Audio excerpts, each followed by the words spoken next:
for example, I can't penetrate this. So if they have buildings and so on, and a ship sails through, you see what I'm saying? It's intermingling with our world, but there, as he said, there are barriers between us and them, especially with the dhikr of Allah subhanahu wa ta'ala that splits everybody on his own affairs. He's watching you and seeing what you're doing, but he's not able to affect you if Allah subhanahu wa ta'ala grants you dhikr, the remembrance. If you don't, not necessarily he affects you, but you are at the risk of being affected by him, especially the bad ones. The bad jinnis, corrupt jinnis, or the shayateen who are all bad. That's what he explains. So that intermingling between the worlds show us how weak we are and how little we are compared to those jinnis that a female would have 12 in one pregnancy, probably. Everything. He said everything. Mm-hmm. She's suffering 7 kids and she can't have a normal body. No, but that's the normal life. She's not the only one. Suckling 7 is like a human suckling 1. Allah subhanahu wa ta'ala, the one who ordained that on them, if this is 100% true, inshallah, whatever the guy has got, Quran and Sunnah for it. And whatever it does not contradict, I cannot deny it or belie it, and I cannot take it for granted. But we said, I missed before that they have similar bodies as because the depiction of the alien or unidentified thing was a humanoid thing. He looked like human to the guy until he came closer. He thought that they might be wearing something to hide. Until they turned, he found the reality now, and that effect of that thing, as Mas was saying, paralyzed him in his place until they left. But he watched everything until they left without being able to react or scream or run until they disappeared. He narrated that, and he mentioned 3 other incidents which someone took a picture, and he showed it to the jinni, and the jinni said, "Uqsimu billah, oh, these are jinnis." Now, these are jinnis. I know these. These are jinnis, and I've seen some of them before. You missed the previous class when you talked about. He can buy the thing for 5 riyals. Ah. But then there was a class that he didn't take too, the pre-class. Yeah, what's that? that one is the top secret. Nobody, we didn't expect that one. No one expected that one, but he described how the Jinn looked. He kind of went over it again in this. He went over it again, but some of the things that the first part was good because he talked about the author and how the author approached, taking this information. But also, like the question he had mentioned, there are like incidents where people report planes disappearing, like he mentioned the British language, stuff like that. He told them, he confirmed that most of those are jinnis. Right, Jinnis who are enabled to come in a shape that humans see, but he said still it's rare. That's why you don't experience that every day, everywhere. But the thing is, also the Jinn passed through you and you don't feel it. Now they're sitting on the sofa. Sitting on the sofa, down here, by the door, everywhere. They hear us and they are reacting, looking at each other and say, "I see, they know much about us now." Wait, see, if you say they pass through us, that's contradictory because Not possess. Actually, passing through us is a type of possession, but they don't usually do that. They pass by you. Because if a child can kill a Jinni child by slamming the door or something, that means there's some interaction with the masses. No, sahih. I mean, there may be certain things, but not everything is going to affect Getting into or passing through was rarely mentioned as a normal activity. Actually, they fear us. What about the hadith? They fear us, especially the one who carries Quran. What about the hadith? Reads Quran. As far as like the blood flowing through the body. The ulama talked about that and said the running of the shaitan in the blood here resembles his effect on the ones who doesn't mention Allah, because the rest of the hadith is saying فَإِذَا ذَكَرَ اللَّهَ خَنَسْ. If he remembers Allah subhanahu wa ta'ala, his way in that blood is blocked, so he's out. But he's not possessing. That's a different thing. We're not saying possessing, but we're talking about I mean, we don't know. I mean, this is the island of the Jinn. They have their own world, and we don't know what causes interaction. And But we do know how to protect but, ourselves. yeah, we know how to protect ourselves. But I mean, we can't. My thing is that to try to logically La, it's hard. try to come to some logical conclusion. He came to that conclusion saying that you are a different nature. It's very dangerous. Yeah. I mean, before you accept something, to logically prove it, you can't do that. Sahih. It's impossible. No, but at the same time, we know certain properties, right? For example, if they could hear Rasul recite the Quran, that means they must have some form of sound transmission. The fact that they can see us means they have. And some hear us. form of- إنه يراكم. The ayah is very clear. إنه يراكم هو وقبيله من حيث لا ترونهم. ما أنا أقول لك. وليش أبو هريرة شاف الجني؟ يعني بإذن الله سبحانه وتعالى في أحيان قليلة جدا لحكمة يعلمها الله سبحانه وتعالى. Why did that mass see the jinnis? I said, and why did Abu Huraira see the jinni? Allah subhanahu wa ta'ala might allow it in rare cases or some cases. Yeah, we don't know. I mean, we don't know. But then again, all of these things are not really. I mean, the way I see it, we should treat these things as a Neutral. And encouragement to seek refuge with what the Prophet has taught us. You know, this is the real benefit, not to try to figure out what they got 25 breaths. You can't. It's not easy. Or do they run and jump like we do? That's not the point. We know certain things like they affect us.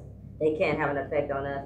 If Allah wills. If Allah wills, and we can have an effect on them, and they can do some bad things. If you can kill them unaware, so you have an effect on them. And that they have armies, and that that they're against us. So this, the shayateen, of course.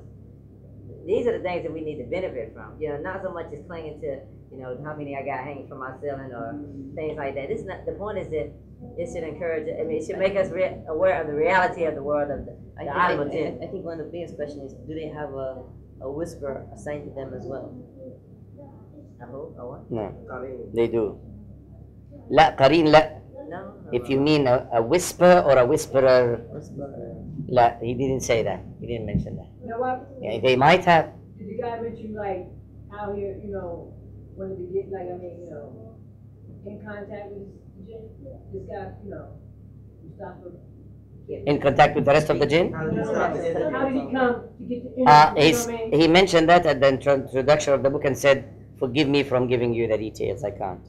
Oh, he didn't? But he was possessing his cousin Ismail, and that journalist was very much interested in the topic of jinn many years before, and he had many researches in that field and read too much about it until he managed dealing with his cousin who was possessed, and he gave da'wah to that jinni in Saad when he talked to him until he embraced Islam at his hands. And after embracing Islam at his hands, they agreed that he won't harm the other one on condition he finishes with him that type of interview, because they became good friends. He said, apart from that, I can't tell you any more details because I keep it for myself. If you want to believe it, believe it. If you don't, you don't have to. That's what he said. تفضل. Can the jinn come in the form of somebody that you know? Like maybe he'll go to his house, but then I see him walking. The case he mentioned, this would be very rare. But the case he mentioned here is what you call the spirit, bringing spirits or the dead ones. What is it? What's the terminology for it in English? Yeah, and you want to get your great grandfather. The qareen of them, their qareen, actually the one who brings them forth has got his own qareen, having some agreement with the qareen of the dead ones, who used to live with the grandma all her life. And then the grandma passed away. He didn't pass away because he lives for hundreds of years or even thousands of years. So some of them can have some business or agreement satisfied or being even bribed by that jinni or qareen to get that information, or to come in the shape looking like the grandma and using her own voice, which some of the little kids were familiar with. They know it.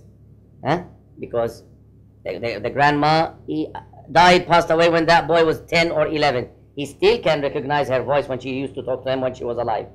So for some reason, if he can bring that forth to steal the money or get some money from him, he would put on his tongue things he wants the guy to pay for the soothsayer or the black magic practitioner.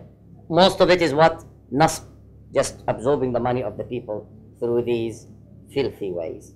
But it's not really the grandma, it's the qareen of the grandma who knows all the details of her life because he was with her or she was with her. Wallahu a'lam. You know your nickname.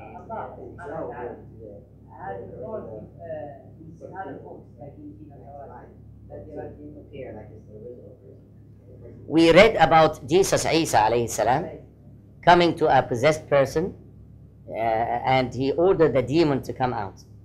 And the demon came out, that's in the Bible. And then that demon possessed a herd of swine, which became mad on the spot and rushed towards the river and committed suicide and died. This sign found and mentioned in the Bible, together with the very famous saying of Isa that there would be coming some people who pretend they can do such and that. They are sahara, they are liars. Not everybody bringing something strange on his hand is a miracle or he can pretend he's a prophet.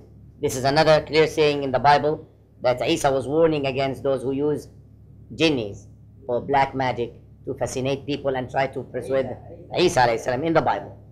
So there are many signs found in the Bible and in the Old Testament about that. Wallahu a'lam. He answered that question. He was asked about that and he said, still, if the jinnis can come in the shape of a human being, and he said, don't think that this is easy. One of the hardest things for any jinni is changing his form, because this would mean sometimes dying for him. And he would be at the risk of being killed at any time if the human realizes what happened. Yeah? And he might not be able to get back. It's not an easy thing like pressing a button. He said it's extremely hard. And it's like, you're skinning someone, taking the skin of someone. He said it would happen, but with very, very few number of jinnis and shayateen, especially those Allah gave them married. The word married is very special powers to do that. Yet they suffer and they're like exhausted as if giving out their souls when they change. And if they do it, they never do it mostly or as a habit or tradition, maybe once in their life, that very few number.